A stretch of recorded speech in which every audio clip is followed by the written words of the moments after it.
Real time quantitative PCR और इसको QPCR भी कहा जाता है and it is commonly used to quantify the target sequence in the reaction mixture that we can know the starting quantity of the biomolecules or nucleic acid like the DNA, cDNA or RNA molecules. Under certain circumstances, it is advantageous or desirable that we must have the idea about the starting concentration of the nucleic acid. कि अगर starting concentration ज़्यादा है template DNA की या cDNA की या RNA की तो आफ्टर पर्टिकुलर साइकिल जो concentration है वो भी ज़्यादा होगी. So you can say that there may be a relationship between the initial quantity of the nucleic acid and that accumulate after particular number of cycle in the PCR reaction. So we can use this criteria to calculate the amount of nucleic acid or DNA that has accumulated after particular number of cycles. So this approach to calculate the DNA molecule after particular number of cycles was first used by Higuchi and co-workers in early 1990s. They use a chemical which is called as ethidium bromide. If you remember, ethidium bromide, it is an intercalating agent. It can intercalate between the nucleic acid bases. And after intercalation, it can even give the fluorescence.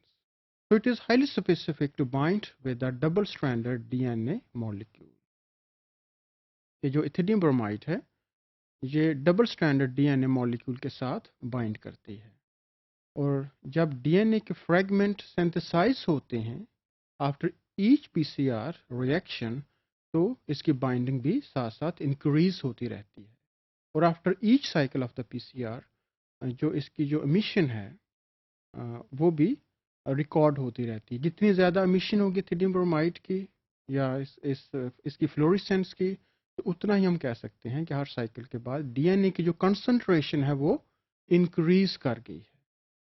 तो by plotting the fluorescence with particular number of cycles we can calculate the DNA concentration in real time. So as soon as the DNA is replicated, we can quantify it. So because of this reason, it is also called as real-time quantitative PCR. And this technique, it is more satisfactory or suitable when we compare it with other techniques like if all the cycles have been completed or the quantification of DNA after the fixed number of cycles have been completed. So over that technique, this real-time quantification, it is more satisfactory.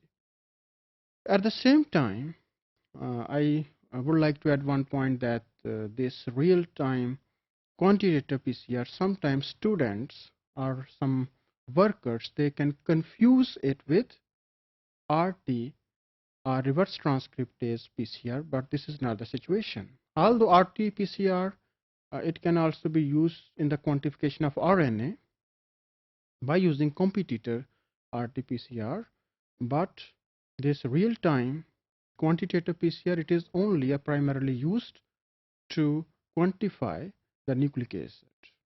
So as I told you that ethidium bromide was used initially to record the fluorescence as soon as the amplification of DNA is there.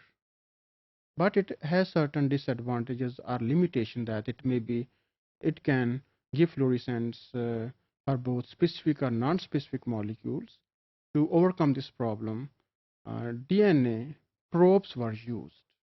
If you remember, probes, they are oligonucleotide fragments of nucleic acid that can be used to detect the target genes in the sample.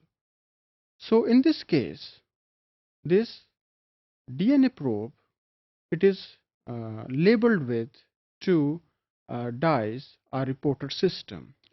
At the 5' end of the probe, fluorescent dye is attached, and at 3' end, quencher dye is attached.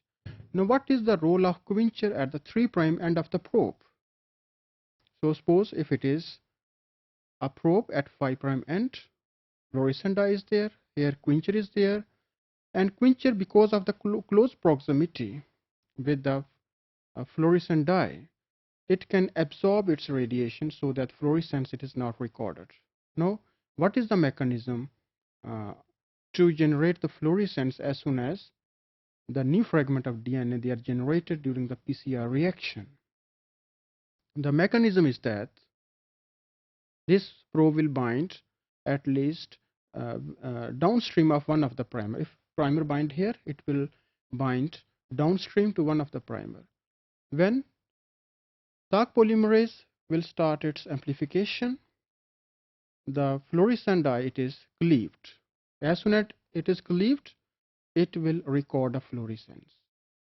And with the subsequent amplification, this RNA probe it is also removed. Now quencher, now it is not in vicinity with the fluorescent dye. So fluorescent dye at the 3' end after cleaving, because of the nuclease activity of the Taq DNA polymerase, this fluorescent dye it is removed and it will record its amplification after each PCR cycle.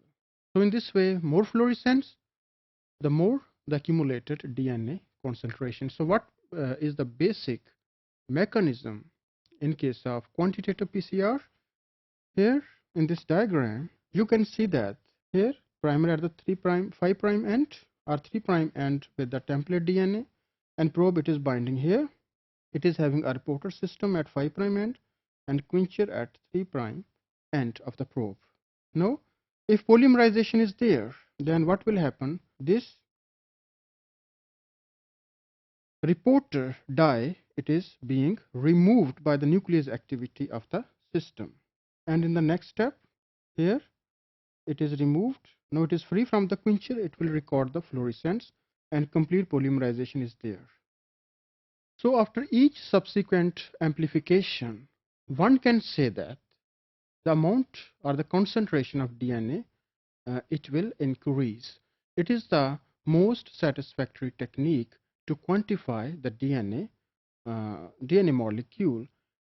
So it can be combined with conventional thermocyclic procedure so that we can introduce the fluorescent dye to develop the RT PCR so that we can know the concentration of the DNA molecule at a particular step.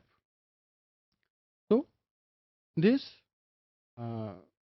technique, that is RT-PCR, we can effectively use to know the molecule concentration even in unknown sample.